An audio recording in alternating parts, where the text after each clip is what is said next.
103.5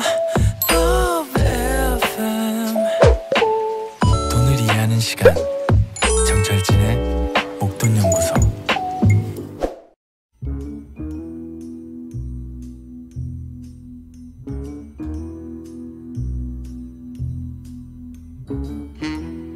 돈이란 게 잃으면 슬프지만 뺏기면 분노가 치밀죠. 우리의 목돈을 사수하기 위한 코너입니다. 리얼하고 생생한 경제사기 실화극장 목돈지킴 연구소 승재현 한국형사본부 정책위원과 함께합니다.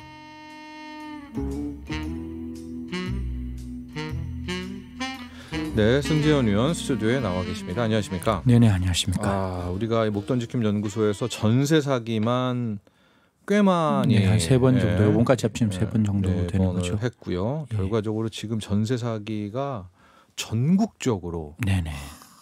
정말 이게 엄청난 범죄입니다.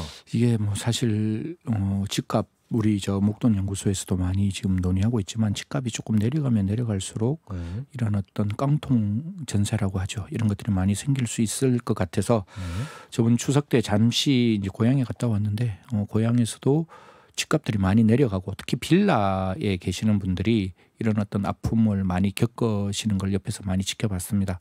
그래서 국가가 이런 깡통 전세, 특히 전세 사기를 좀 막기 위한 적극적인 대책을 사실 9월 초에 좀 만들었는데 이 내용을 조금 더 우리 시청자분과 청취자분들께 좀 설명을 드리면서 또 여기에 빠져 있는 부분들이 무엇인지 같이 한번 이야기하고 꼭 우리 청취자분들께서 이 내용들 다 이렇게 숙지하셔서 어떤 전세를 할 때 전세 꼭 좀 이렇게 조심스럽게 들었으면 좋겠다.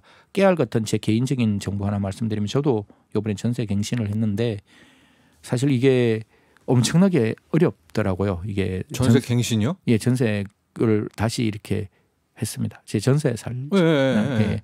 그래서 그 원래 A란 금액에서 B란 금액으로 올라가는데 이게 곱하기 2배를 올렸어요. 계약갱신 청구권을 왜 안 쓰셨어요? 그게 지나가고 도로신다고 하셔가지고. 한 번 썼었어요? 아니요. 그냥 그분이 도로신다고 하셔가지고. 예. 그러면 안 돼. 그분이 내줘야 되죠. 집주인이 산다고 하면. 그래가지고 뭐 여하튼 뭐 저는 올려주기로 했는데 이게 뭐 사실 DTR인가 뭐 그런 게 그런 DTI? 거 있죠. DTI, DTR 뭐 하여튼 여하튼 그게 집이 한 채가 있으면 이 전세를 가지고 뭐 전세금 대출이 이렇게 제한되고 뭐 그런 게 있더라고요. 가계 자금 대출. 전세 자금 대출도 받으셨어요? 예. 그래가지고 하여튼 굉장히 어려웠는데 뭐 저도 이러면 서민들께서는 더 얼마만큼 힘드셨을까 이런 생각이 있어서 꼭 이거 제 경험으로 다시 한번 시청자 여러분과 청취자 여러분께 말씀드리려고 근데 좀 가지고 명확히 할게요. 그 전세 사기가 있고 깡통 전세가 있는 거예요. 그러니까 즉 그냥 부동산이 폭락을 해가지고 그 5억 전세 집값이 떨어져가지고 하는 수 없이 이렇게 하는 수 없이 전세가 밑으로 집값이 떨어지는 이제 이거는 소위 말하는 뭐 경제 형상 위험인 거죠. 리스크인 거고 경제 형상인 거죠. 지금 당국도 말하고 우리 목돈연구소에서 말하는 건 범죄입니다. 악의적으로 깡통 전세를 만들거나 사기를 치는 겁니다. 여러분 이 두 가지 차이가 있기 때문에. 자, 먼저 전세 사기 대책이 나온 거예요. 왜냐하면 당국이라고 해서 깡통 전세를 어떻게 집값이 떨어져서 사는 건 못 막으니까 근데 사기를 막는 겁니다. 그래서 내용을 좀 볼까요? 3가지 크게 카테고리를 가지고 갖고 왔는데 첫 번째는 피해를 어떻게 예방할 것이냐. 그다음에 피해자에게 어떻게 지원할 것이냐. 그다음에 이 전세 사기를 한 사람들을 어떻게 단속하고 처벌할 것이냐. 3개로 이제 나뉘어져서 대책이 발표됐지만 가장 중요한 거는 아까 철진 소장님하고 제가 이야기하고 있는 전세 사기를 어떻게 예방할 것인가. 그 예방의 차원. 만약에 문제가 있는 전세에는 들어가면 안 되니까 그거를 가지고 있는 걸 한번 가지고 왔습니다. 그래서 첫 번째 전입신고. 전입신고 부분에 이거 대해서. 옛날부터 나왔던 그 수법이잖아요. 이거는 사실 뭐 시간적인 공백 때문에 만들어질 수밖에 없었던 거거든요. 뭐 지금 그 그래프가 혹시나 이게 지금 나와 있으면 좋겠는데 만약 없더라도 들으시면 어떤 건가 하면 원래 계약 뒤에 확정일자를 부여받잖아요.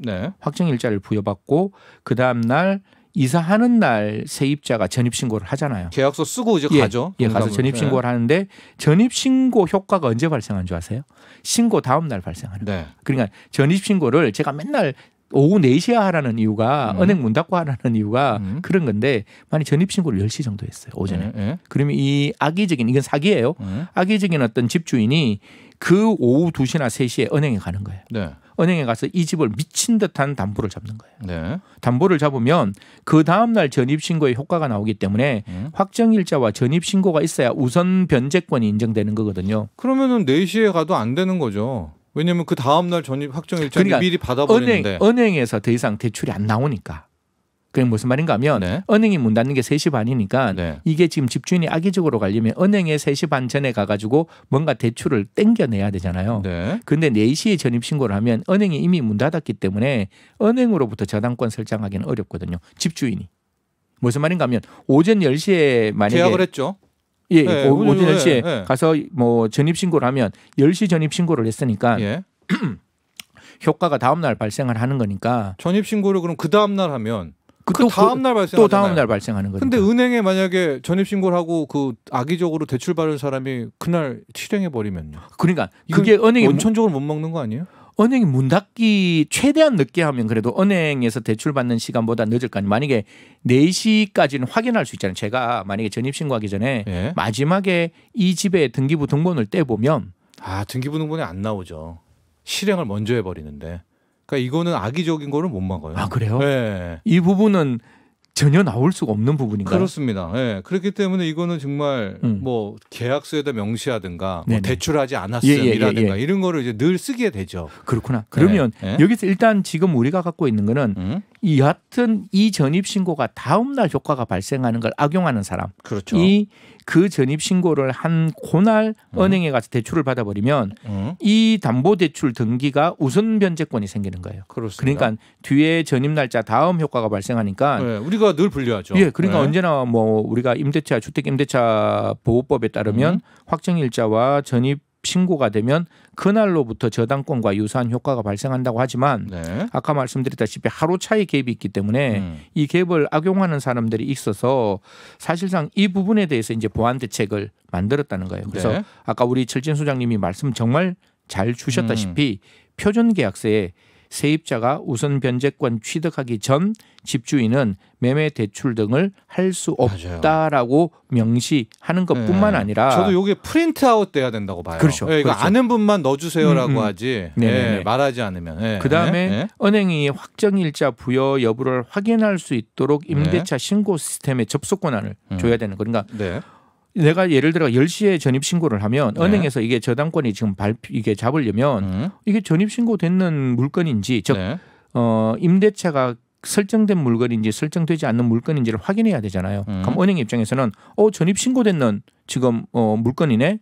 그러면 뒤에 있는 실시간 그러니까 그런 형태로 최대한 임차인을 좀 보호하고자 그렇게 정부가 만들었다는 거니까요.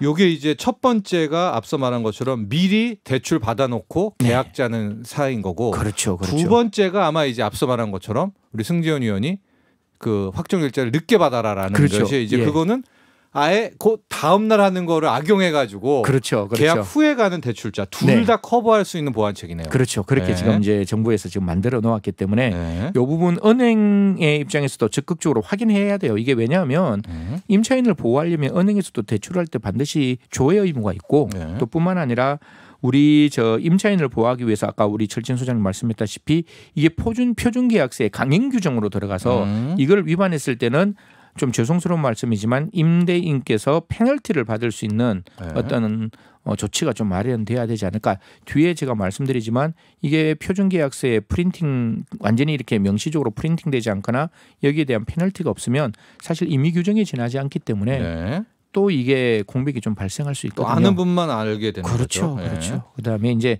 제일 문제가 되었던 우리 신축 빌라에 대해서 말씀 좀 드리겠습니다. 신축 빌라의 집값 아무도 모른다. 그렇죠. 아무도 몰랐죠. 그래서 원래는 신축 빌라는 집값을 공시 가격의 약 한 150% 정도 이하로 잡았는데 이게 국토부가 저는 조금 이거보다는 더 줄였어야 되는데 140%까지 줄였어요. 한 10% 정도 줄이고 10월까지 올 2020년 10월입니다. 10월까지 주택가격 산정 체계를 바꾸겠다. 즉 150에서 140으로 바꾸고 신축 빌라는 제가 저번에 말씀드렸다시피 거래 기록이 거의 없다. 라는 점을 악용해서 집값을 의도적으로 높게 산정한 후 전세 가격을 시세보다 높게 책정하는 네. 깡통 전세가 나올 수밖에 없는 없었다. 거잖아요. 그렇기 때문에 이 공시가격을 최대한 150에서 140 밑으로 줄여서 이러한 어떤 깡통 전세의 위험성을 좀 줄이고자 하는 것이고 이거 제가 뭐 국민의힘 김학용 의원실에서 나와 있는 자료를 좀 받았는데요. 주택도시보증공사 그러니까 HU 지죠. 네, 허그. 예, 허그. 네. 주택도시보증공사에서 분류한 악성 임대인 203명이 2020년부터 올해 7월까지 일으킨 사고 금액은 약 7,800억 정도가 되고 이 피해자들이 20대와 30대가 전체의 한 74%, 75% 가까이 되는 거예요. 네. 그렇기 때문에 이러한 처음 세상에 첫 발을 딛는 청년들을 위해서라도 이러한 어떤 신축 빌라에 대한 공시가격은 전체적으로 조금 줄어들어가는 게 맞다라는 것까지 좀 말씀드리겠습니다. 이게 거의 사기 유형에 답니다. 신축 그렇죠. 빌라의 그 집값 자체를 아주 높게 부풀리고 맞습니다. 그게 높게 되니까 전세가 거의 신축 빌라 가격보다 위니까 높게 되는 거니까 한 6개월 1년 지나면 딱 실거래가 보면은 이미 전세가 밑으로 가격은 떨어져 있고 그게 이제 뭐 진짜 엄청난 문제였죠. 이게 핵심인데 하여간 이제 공시를 좀 명확히 줄여서 더 못 올리게 해라 하는 거고요. 그다음에 또 뭐 있습니까? 이게 배드파파스하고 똑같은 걸 하나 만들었는데 악성 임대인 확인이 가능한 거예요. 그래가지고 내년 1월입니다. 이건 2023년인데요. 국토부가 이제 선보이고자 하는 앱이 하나 있습니다. 어플리케이션이 있는데 그게 자가진단 안심전세 앱이 있습니다. 이 앱에 보증금을 돌려주지 않는 악성 임대인을 확인할 수 있도록 만들었는 거예요. 그리고 기본적으로 입주 희망 주택의 적정 시세, 해당 지역의 전세가 수준, 불법 무허가 건축물 여부 등을 여기서 다 확인할 수 있는 거예요. 그리고 올 9월부터는 아까 말씀드렸던 빌라의 경우도 이게 거래가 되었던 빌라입니다. 시도 단위로만 공개되었던 것을 전세가율을 전국은 시군까지 읍면동 까지 확대할 것이다라고 제가 공개를 할 예정이라고 이야기를 했습니다. 또 임대인 중에서 국세 체납 이거는 아무도 모르다가 뒤통수 맞는 그렇죠. 거지 않습니까? 제가 이번에 뭐 한번 저 대출을 좀 일으키려고 보니까 이게 너무 쉽게 나오더라고요. 국세 완납 증명이라는 게 이게 흔히 말해가지고 옛날에 있던 그 뭐 우리가 주민센터 그러니까 옛날 동사무소라고 했죠. 주민센터에 가면 바깥에 그냥 기계가 있어요. 기계가 있고 이게 공짜예요. 그래서 국세 완납 증명서, 지방세 완납 증명서 그냥 한 통씩 발급받으면 되는 거니까 제가 봤을 때 임대인이 이게 발품 파는 일이 아니더라고요. 해보니까.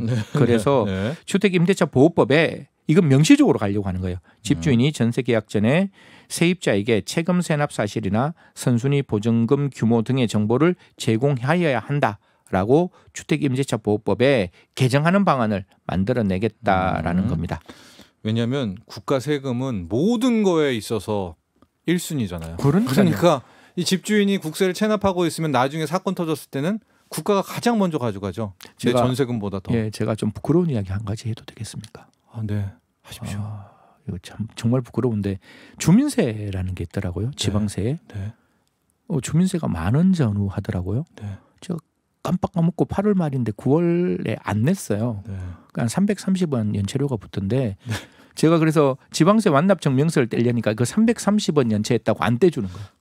그러니까 내셨죠, 그 현장에서. 그럼요, 바로 냈죠. 그러니까 이게 실시간으로 확인되는 거니까 이거 제가 봤을 때 뭐 반드시 국세청에 가건 뭐 지방 뭐 그 어떤 세무서를 가건 그게 아니라 그냥 뗄 수 있으니까 이거 꼭 좀 저는 포함시켰으면 좋겠다. 근데 승진 의원 요거는 말이에요. 주택임대차보호법에서 이 소위 말한 임대인의 국세 완납 여부 포함 법을 바꿔야 되는데 국회가 왜 안 나서는 거죠? 그러니까 이게 서민들을 보호하고자 노력을 하신다고 말씀을 하신 국회의원들께서 정말 이런 부분에 대해서 좀 이렇게 여야가 하나의 뜻으로 합쳐줬으면 좋겠어요. 이게 뭐 원장관께서 정보 프라이버시 때문인가?